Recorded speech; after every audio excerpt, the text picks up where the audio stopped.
I think Tony's talk was a really great deep dive into evaluating one specific ability of these foundation models, and you kind of highlighted the complexity of even just understanding one capability in these systems. And what I'm going to do in this talk is kind of take a step back a little bit and focus on how we can figure out what are the kinds of abilities we want to be evaluating, and then how we can go about designing tasks to do that. So first of all, I just want to say that this is not all of my work. This is the work that's been done with Jose and the rest of the team at Cambridge. This has been a very collaborative effort. And a lot of the kind of introductory stuff that I was going to talk about, Tony's already covered, but we know that these AI systems are incredibly important. They're becoming used in almost every domain of life. And one thing that Tony didn't talk about too much is the potential for these systems to be used in problematic ways. So we know that these systems can be exploited by bad actors. We're seeing lots of headlines all the time about different ways these models might be used in problematic ways. And you may have also seen in the news a lot recently, people are starting to talk more about the possibility of these systems posing an existential threat to humanity, with one of the kind of godfathers of AI leaving Google and warning about some of these threats. And I love this XKCD comic that kind of sums it up. To prove you're a human, click on all the places you would hide during a robot uprising, right? So we really don't want these kinds of situations to happen, and so we need to figure out how we can make sure we keep a handle on them. And if we want to be able to keep a handle on these systems, but also if we want to continue moving towards general purpose systems, then we need to be able to evaluate these systems robustly, because if you don't understand what the systems are capable of or what their limitations are, first of all, it's hard to figure out how you might improve them, but it's also hard to figure out whether they are in line with any kind of regulations that you might be putting in place. So we really need to understand these systems well. And with things like ChatGPT, we're starting to see some of the problems with when these systems are not very robust in different ways. They can lead to really weird behavior if these systems aren't properly evaluated, and we don't really understand where they're going to go wrong. So let's kind of take an overview of what evaluation has looked like in AI and maybe how it can be improved going forward. So I'm going to make a claim that evaluation used to be relatively straightforward. In the early days of AI, most systems were pretty narrow. They were kind of designed to perform one single task or a relatively small set of tasks. So this Deep Blue system was designed to play chess, so that's all it could do. It couldn't solve spatial reasoning problems. It couldn't do anything else. And so when you're evaluating this kind of narrow system, you can evaluate it relatively easily by you have a very well-defined task, and then you can evaluate how well it does on various instances of that task. But now with these more general systems like the ChatGPT and these other foundation models, evaluation is becoming much, much harder because these systems can perform a wide range of different tasks, maybe an undefined set of tasks, and we need to understand where they're going to perform well, where they're going to perform poorly. ChatGPT is a great example. We're also starting to see more of these kind of multimodal systems that can take in lots of different kinds of data and perform lots of different sorts of tasks. So how can we go about evaluating those tasks? The other kind of complexity adding thing here is that these systems are becoming capable of really complex behaviors and things that kind of appear like the complex cognition that we see in humans and other animals. So, we're seeing questions being asked in the public domain about, are these systems sentient? Are they conscious? What are their cognitive abilities? And we're even seeing this within the machine learning community. There's this famous case of the Google engineer who's claimed that this model is sentient as well. So people are starting to ask these questions about the complex cognitive capabilities of these systems, and we don't have great ways of answering these questions. And in order to answer them, we need to be able to evaluate what these systems can do. And so it's become clear to everyone in the community that single task evaluation is no longer sufficient, and there's a lot of limitations of doing that. You can't really get a sense of the broad capabilities of a system from any one task. And so there's been this shift to using evaluation benchmarks, which are collections of multiple different tasks, usually covering similar kinds of domains. And these benchmarks are really great because they allow you to get a much broader sense of what the capabilities of a system are. But there's still a lot of limitations of them, and one of these is that these benchmarks are often constructed based on available data sets that are out there. They're not necessarily constructed in a systematic way, and that can make it a little more difficult to actually figure out where the gaps are in our knowledge of these systems.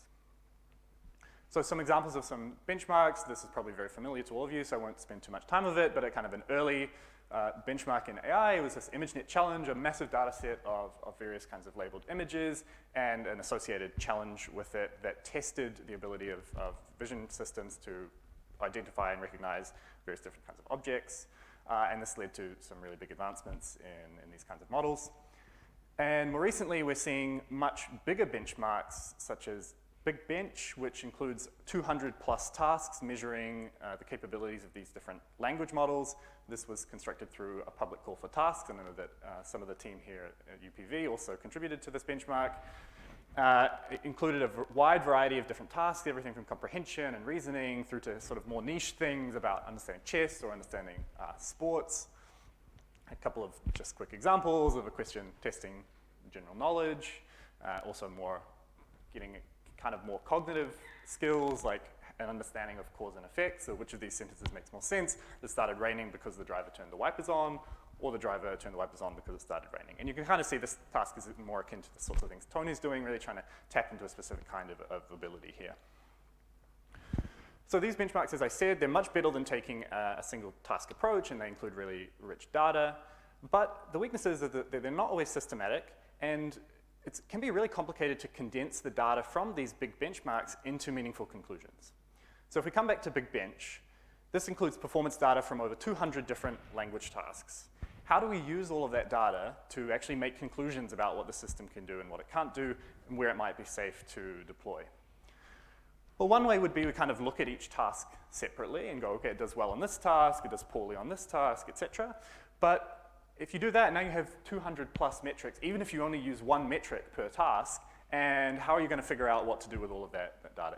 You get a picture that's really unwieldy, and it can also be hard to see the bigger picture. So what are the kinds of tasks that the system struggles with? What are the kinds of tasks that it does well? So that approach doesn't seem ideal. An alternative is we can do aggregation. So we can kind of aggregate across all these different tasks and come up with some overall metric of how well the system performs on the benchmark. And this is advantageous in that it's very simple. It's kind of easy to compare across systems. This system got 70% on the benchmark. This system got 75. Maybe this one seems better. But the flip side of it is that this overall metric, this aggregate metric that you get, is really difficult to interpret, and it lacks a lot of granularity. So although this system might have got 75, and we can say that it's better than the system that got 70, where is it going to do well? Where is it going to do badly? Where is it safe to deploy? It's really hard to find out those answers. So clearly this aggregation approach alone also isn't really sufficient.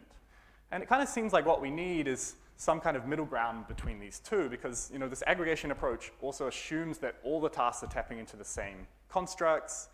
It weights every task equally. So as I mentioned with Big Bench, we have reasoning tasks, but we also have tasks about understanding chess. And if you aggregate all of your data together, then you're kind of implicitly saying that the ability of Big Bench to understand chess is just as important as its ability to reason. And that's a decision that we should at least think about rather than kind of automatically just making these assumptions. The other thing is these benchmarks, the aggregation approach, it doesn't allow you to predict the performance of a system in a particular situation based on just that aggregate. So, okay, maybe some kind of middle ground approach is going to be more informative, but what might that middle ground approach actually look like? Well, I suggest here that, first of all, we need some aggregation, or at least some way of reducing the complexity in these benchmarks so that we can ultimately make decisions, but we also need a way of preserving the granularity in the conclusions that we can draw. And that means that we need some meaningful way of aggregating results that allows us to preserve that granularity while also reducing some complexity. And I think that the one useful tool in that kind of toolbox is to take a cognitive approach to evaluating these systems. Now, what I mean by that is we can, instead of kind of building these benchmarks bottom up based on available data sets or available tasks that we know these systems can be used for, is starting from kind of a top-down approach and thinking about what are the important cognitive abilities that we might expect these systems to have, or we might want them to have, and then we can kind of build tasks to evaluate those cognitive abilities. And the advantage of doing this is that it provides a really kind of natural way of aggregating results. You know that you have these constructs that you want to measure, and you can aggregate together the tasks that want to measure these different constructs. And when I say aggregation here, I don't necessarily mean just taking a simple average, but we can at least kind of form some conclusion about each of these different abilities that we know we want to measure. And I think this will allow us to have more systematic benchmarks, also more efficient benchmarks, because we know exactly what we want to measure. We can have the tasks in the benchmarks that measure those tasks, and we don't have to have all these other tasks in there. I think things like Big Bench are taking a bit of a scattergun approach. Let's throw a bunch of tasks at it, and hopefully that will give us a bigger sense of what this thing can do, when maybe we didn't need all that task. Maybe the chess understanding task or the sports understanding task isn't actually all that informative for a lot of the things we need. So a good example of this is if we take something like Big Bench. Big Bench has 17 different tasks measuring causal reasoning, but only 2 tasks measuring physical reasoning. Why is that the case? We probably don't need 17 tasks to measure causal reasoning. Or if we do, why do we only have 2 tasks measuring physical reasoning? I think these are the kinds of decisions that are not thought about carefully when based on the current approach to benchmark construction. But if we start from a top-down approach and we go, okay, we want to understand causal reasoning, we want to understand physical reasoning, now let's make sure we have good coverage of both of those tasks, then I think our benchmarks would look very different. And it can also help us make sure that we're not missing anything. So maybe there are some tasks or some abilities that are not being tested in Big Bench that actually we need to be testing. And the only way to kind of realize that is to take this high-level approach and think about the things we care about measuring. So that's the kind of overview of this approach, but how are we going to actually go about doing it? I think there are 3 main steps. The first one is you need to specify the abilities that you want to evaluate. The second step is then you want to design tasks to evaluate those abilities. And then, as I briefly mentioned, you need to figure out how to kind of aggregate performance together, or at least make some inferences about performance on each of those abilities. I'm going to talk now about each of these in different steps, starting with how we specify the abilities we want to evaluate. Here, I think we can take a lot of inspiration from cognitive science, because cognitive scientists and psychologists have spent decades investigating the structure of cognition in humans and animals, and they've developed empirically grounded theories of cognition and also tasks that we can use to measure those abilities. And they've also investigated the relationships between these different abilities and performance on different kinds of real-world domains or different kinds of real-world tasks. So if we're thinking about a specific task and trying to understand whether a system might be safe or effective in a given domain, then we can kind of draw on some of these relationships that have been already investigated in cognitive science. And there are 2 really separate types of models that we can draw from in trying to figure out the abilities we want to measure. The first of these are psychometric models. These are models that are developed by giving a population of people a wide variety of different tasks, and then just looking at how those tasks fit together. So kind of looking at the individual differences across different people. The most famous of these models is known as the Kettle-Horn-Carroll model. And basically what it does is it identifies, if we give people a large task battery of tasks that are kind of designed to measure intelligent behavior, we can look at how those tasks tend to fit together, and what we find is that they tend to fit into these kind of small number of latent capabilities that can explain a lot of the variance in performance across a range of tasks. So things like fluid reasoning and memory, processing speed, things like that.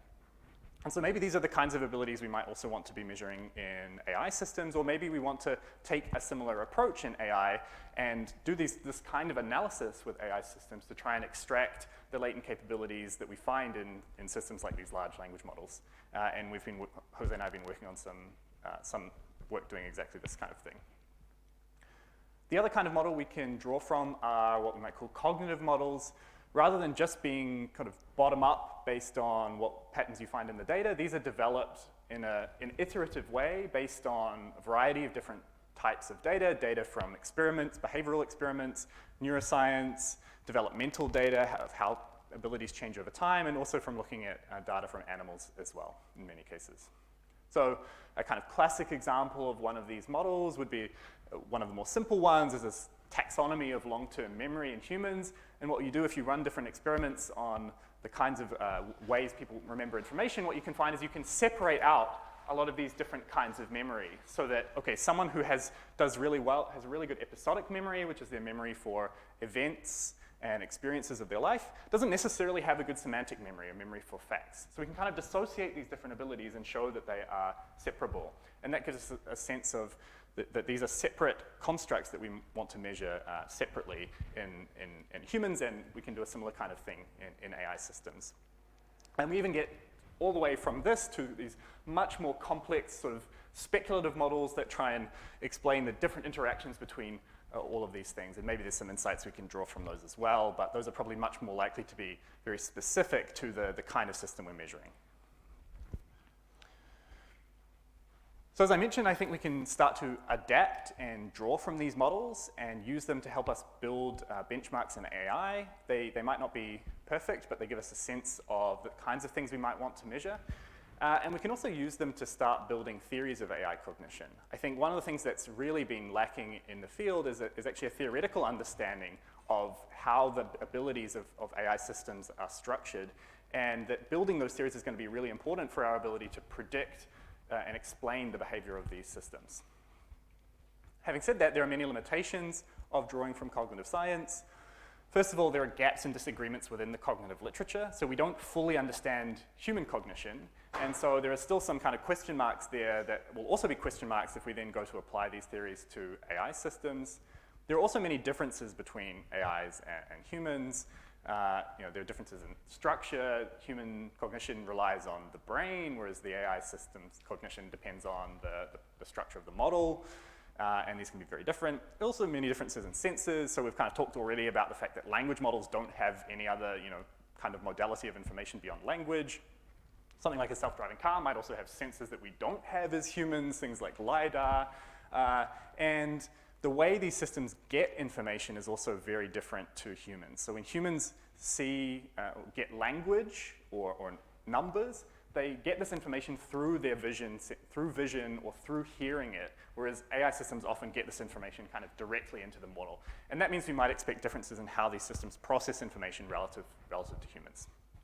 So these differences are really important to keep in mind, and I'm definitely not suggesting we'll expect to see the exact same structure of abilities in AI as we do in humans, but I think that these models from psychology, theories from psychology, provide a really useful starting point. We need to start somewhere in building these theories, and I think that cognitive science is a really good place to start. And perhaps more importantly, I think we need to start now. As I mentioned, these questions about the capabilities of AI systems are happening now. People want to know, does the system have reasoning, common sense reasoning? Does it have a good memory? All these different kinds of things. What is the extent of its knowledge? And if we don't have good ways of answering these questions, then we're in trouble because the public's not going to know how to deal with them. Regulators aren't going to know how to deal with them. Policymakers aren't going to know how to deal with them. So we need to answer these questions, and we need to start somewhere, even if it's not perfect.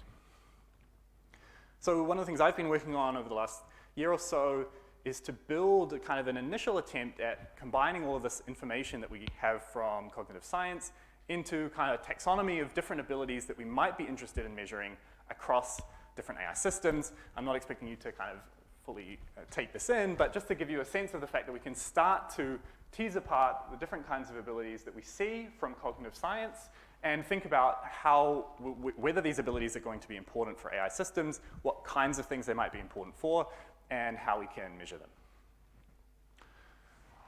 So that's the first part of this cognitive approach. Once we've specified the abilities we want to evaluate, then the next step is actually designing tasks to evaluate those abilities. And here I think actually cognitive science has a lot to offer as well, because in trying to build theories of human cognition, psychologists have also had to build evaluation tasks to evaluate human cognition. And we can take these tasks and try and adapt a lot of them to be used with AI systems.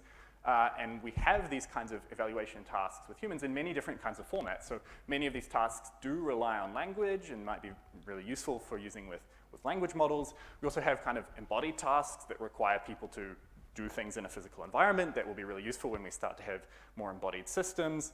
We have kind of decision-based tasks where people just need to make a decision one way or another. And then we have lots of different tasks involving different modalities that might be useful for different kinds of systems. So I think there's a really rich body of work here that we can draw on as computer scientists to try and build ways of evaluating AI systems. And I'm not saying that people aren't doing this at all. Clearly, a lot of inspiration in evaluation tasks comes from cognitive psychology, but I think there's still a lot of untapped potential there to build better benchmark tasks.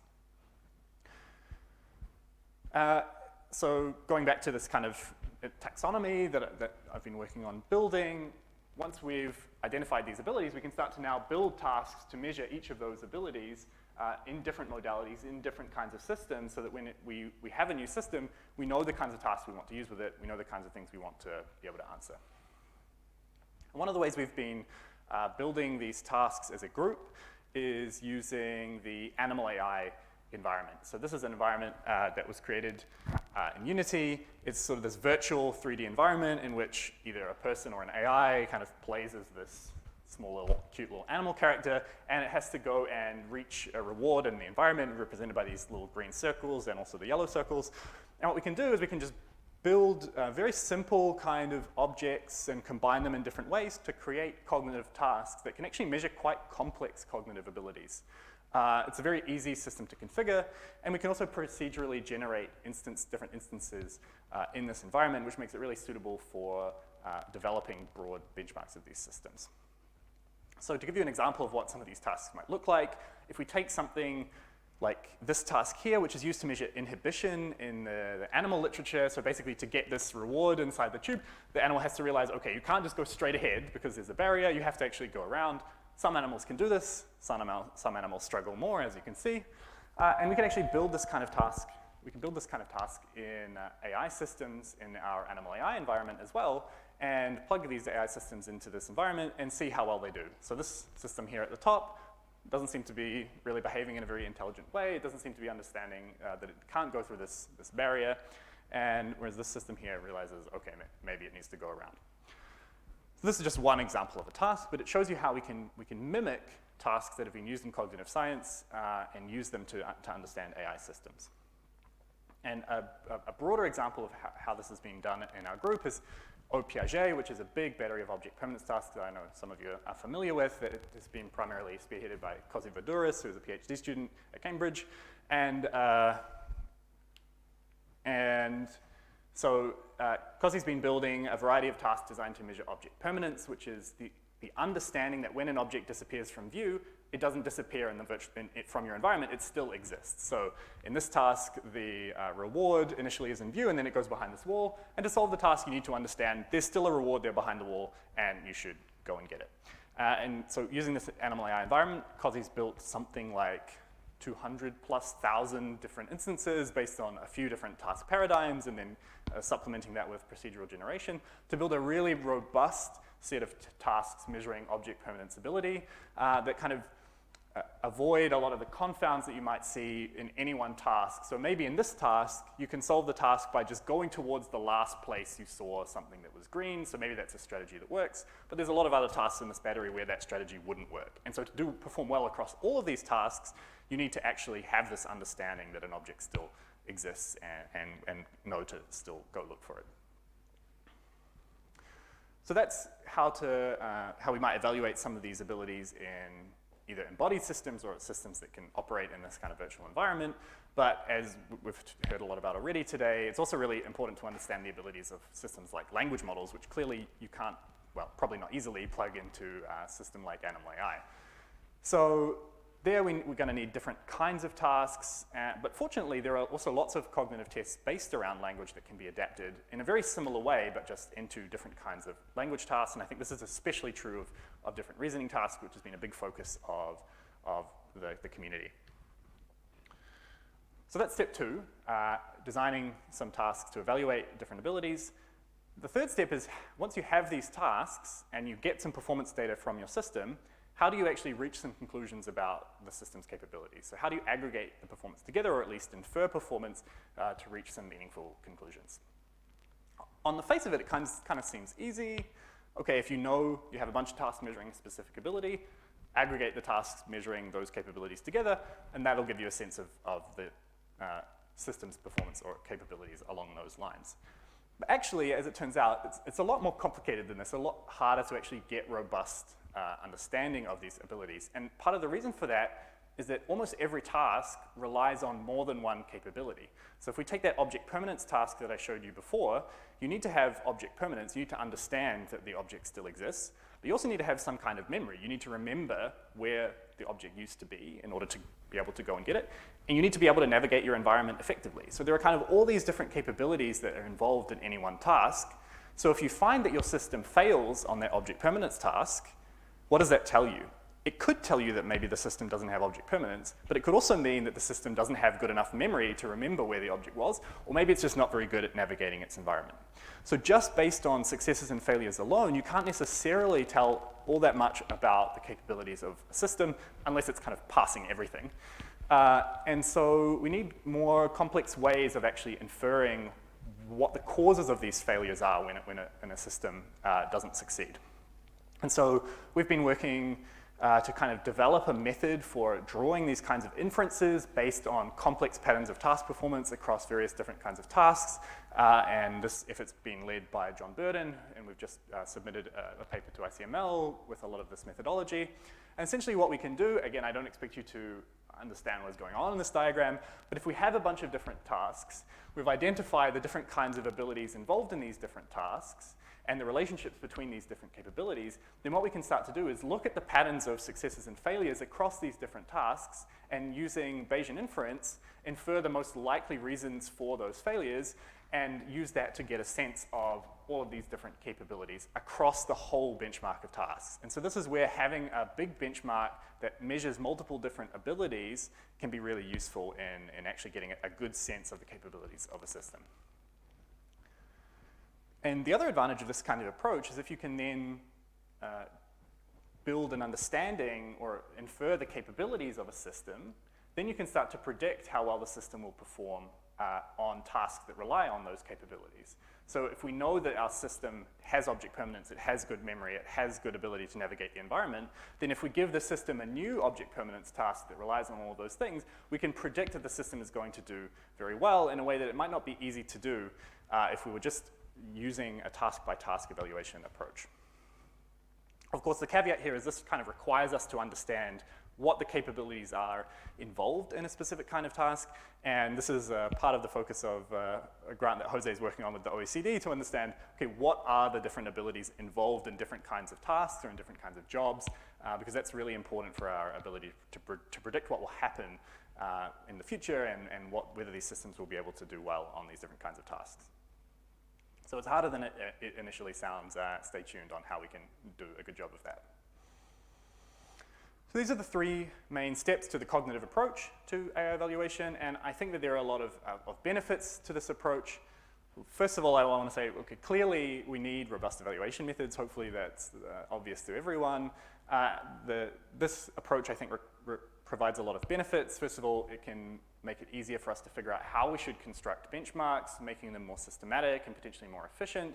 It can also allow us to make inferences about complex capabilities, and in the era where these systems are developing these complex capabilities, that is going to become increasingly important as we move forward.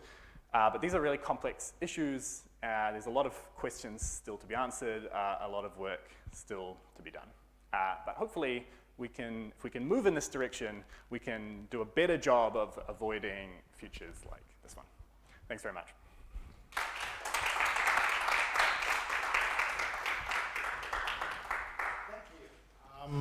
Questions?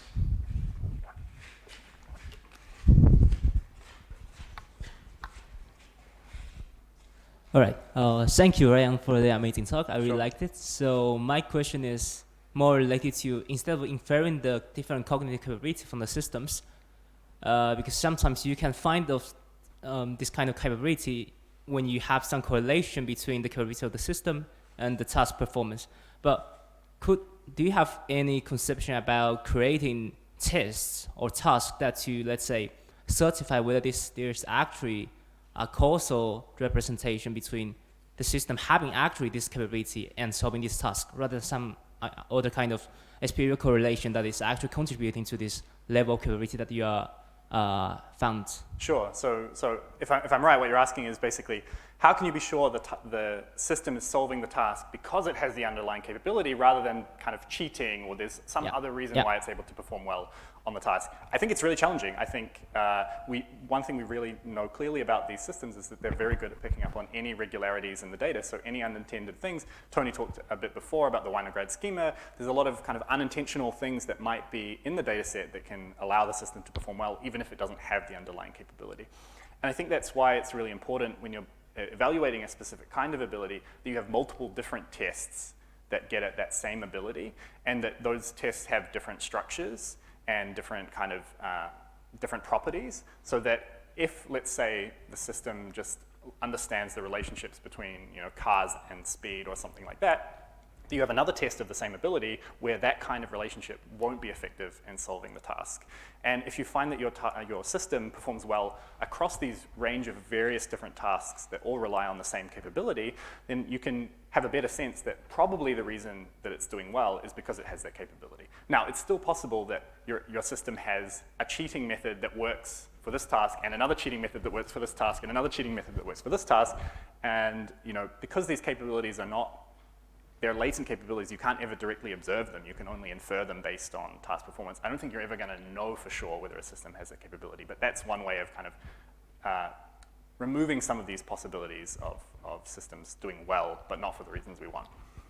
I see. So try to have a broad coverage from different domains that can potentially measure in that kind of capability that you want to certify, and then try to see how much from this range of tasks that the system solve, and from that maybe try to give confidence about how likely the system actually had that kind of capability rather than cheating from some other spurious correlations. Yeah, exactly. Yeah. And I think this is also a place where experimental design is really important. So rather than just looking at how well a system does on a given task, what you can do is you can manipulate the characteristics of that task to try and make sure that you're only changing one thing, and so that for example, this object permanence task, you can have the exact same kind of task, except where the object, instead of going out of sight, still remains in sight.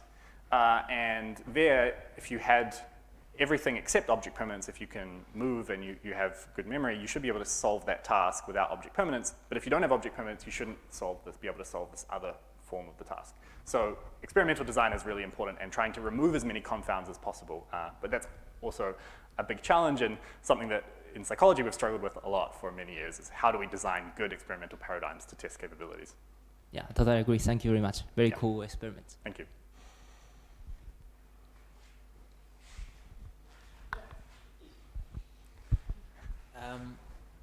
In some ways, because these AI systems, they are relatively deterministic in the sense that we have programmed them. Yeah. These architectures are known, at least for the public ones.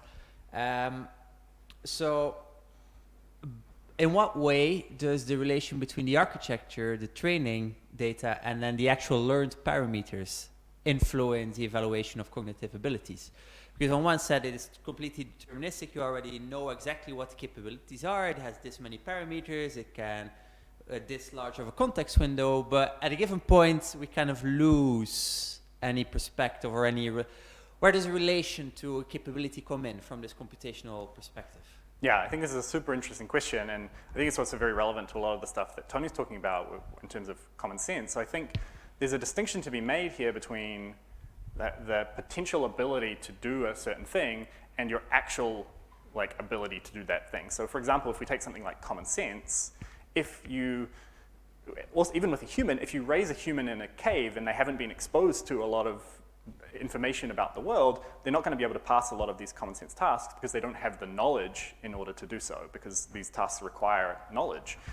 It's not just about reasoning. But we know that humans have the capability to solve these kinds of tasks, and if we gave them the right kind of knowledge, then they would be able to have common sense in these different kinds of ways. So I think there's an interesting distinction to be made there, which is very relevant to what you're saying, but it does make it hard if you're building a test of an ability. How do you disentangle those two things? If the system is failing the task, is that because it just doesn't have the right kind of knowledge that it needs? If you gave it some different knowledge, maybe it would do better.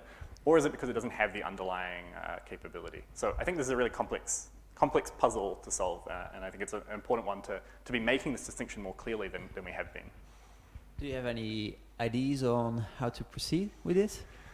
Yeah, it's challenging. I think similar to what I was saying to Lexin, to have a broad range of tasks where they're not all relying on specific kinds of knowledge. So if you find that regardless of the type of knowledge that's involved in this task, it seems to fail, then maybe that suggests that it doesn't have the underlying capability if we've given it a lot of knowledge. I mean, the thing about these language models, they've been trained on just so much data.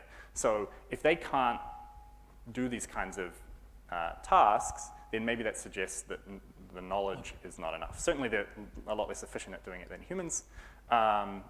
but maybe it's not the right kind of data in the specific case of language models. So yeah, it's complex, but I think there are ways of doing it. Okay, great, thanks. Yeah.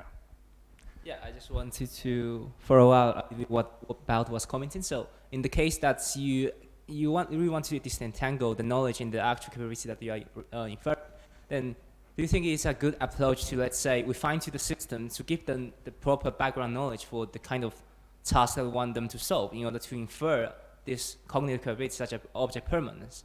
Do you think that's a good approach, or have someone tried that already in the literature? I think that's implicitly what people have been doing with these language models. So, okay, we know these models are bad at reasoning, so let's give them a bunch of data on reasoning tasks and see if that proves their ability to do it. So I think there's kind of this implicit sense of, okay, if we give these systems the right kind of knowledge, will they do better? Yeah, I was referring something like that, but a little bit more careful when you give them the data. It's not about collecting a bunch of data from this domain and fine-tune them. It's more about, like, you have to filter out to ensure that the systems are only obtaining the knowledge, but without getting some actual additional capability from those that you want to measure. Yeah. I think it's a very challenging thing to do, but yeah. I think it's a really interesting idea. I think the challenge with it is knowing what knowledge is important for a specific ability and how much knowledge you would need to give it for that ability to work. So there's a lot of these relationships we don't understand very well, also in humans and other animals too. So I think it's really hard. And I think kind of my message in all of this is not we can develop the perfect test of any of these things. I think it's more that, okay, there are steps we can take in the right direction with some of these approach that will give us a better understanding of capabilities than we currently have. Yeah. All right, thank you. I think maybe Tony had a question.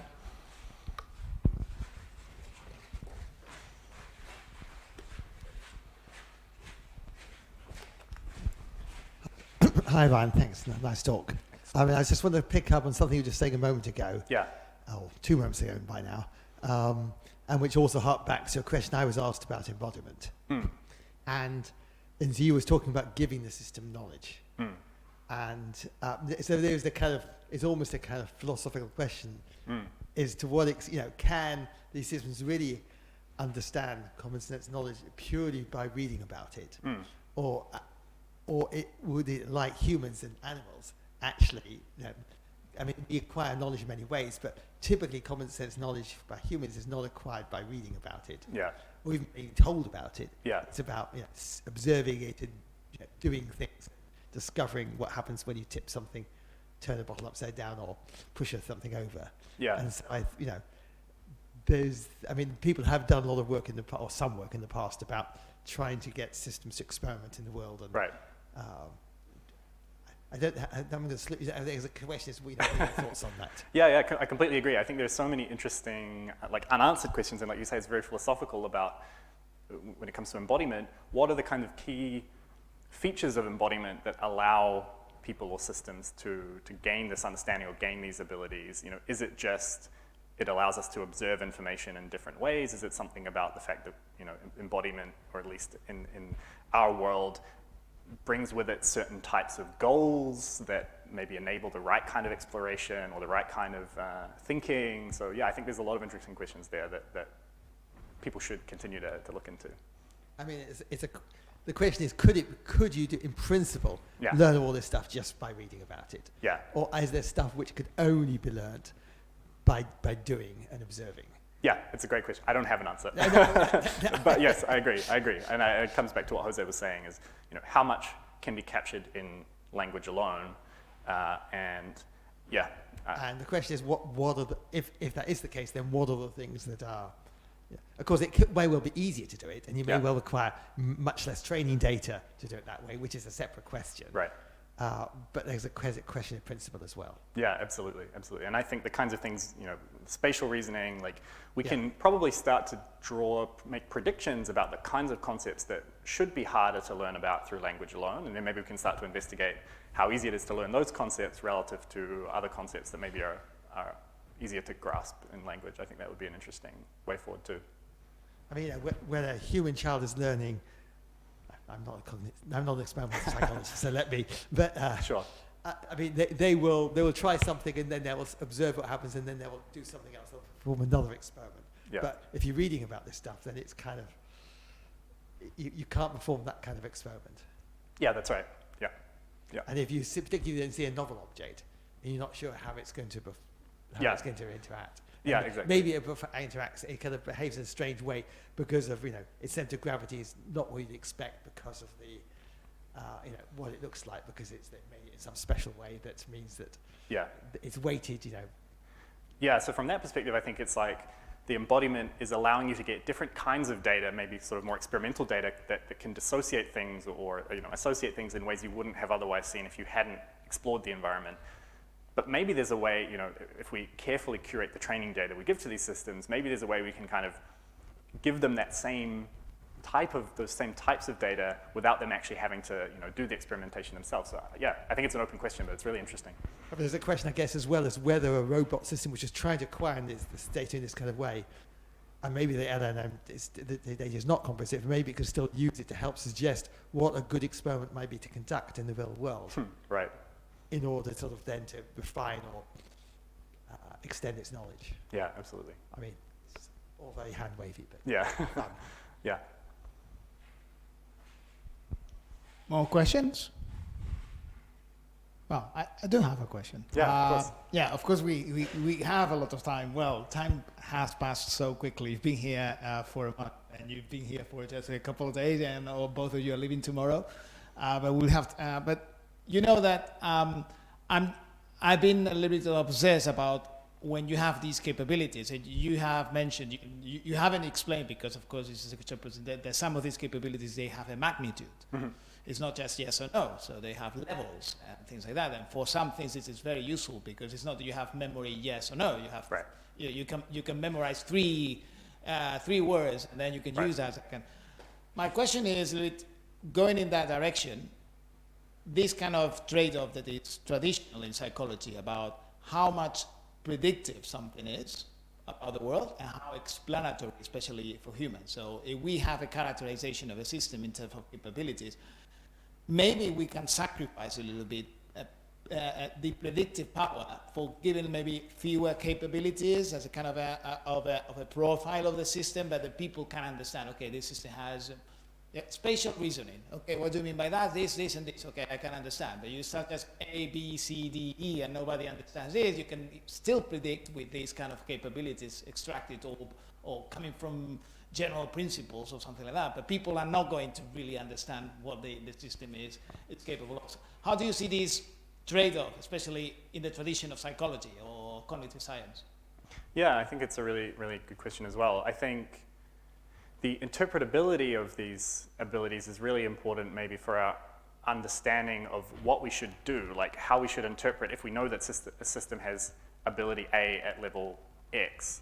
How do we then map on from that to the kinds of tasks we want systems to do in the real world? Maybe we can get some of the way by just looking at, like you say, how these different capabilities predict different kinds of things. But ultimately, if you have a new task and you're not sure, you're trying to figure out where does this task fit into the picture, then without some sort of conceptual understanding of what these abilities are and the conceptual understanding of the capabilities of the system, maybe that's difficult.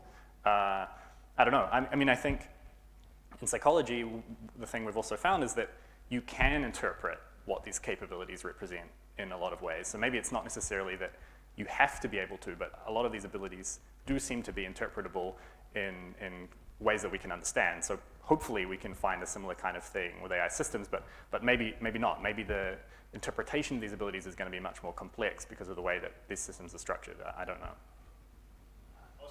Yeah, but he would say conceptual modeling is a solution. Right, exactly.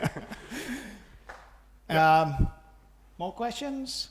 Okay, taking into account the number of people that we are and the time, I think that what we can do is just maybe follow the discussion over a coffee if you like, and leave it here. Sorry for the guys that are following, they cannot join us for the coffee, but it's been a pleasure having both of you today. Thank you very much. Thanks very much.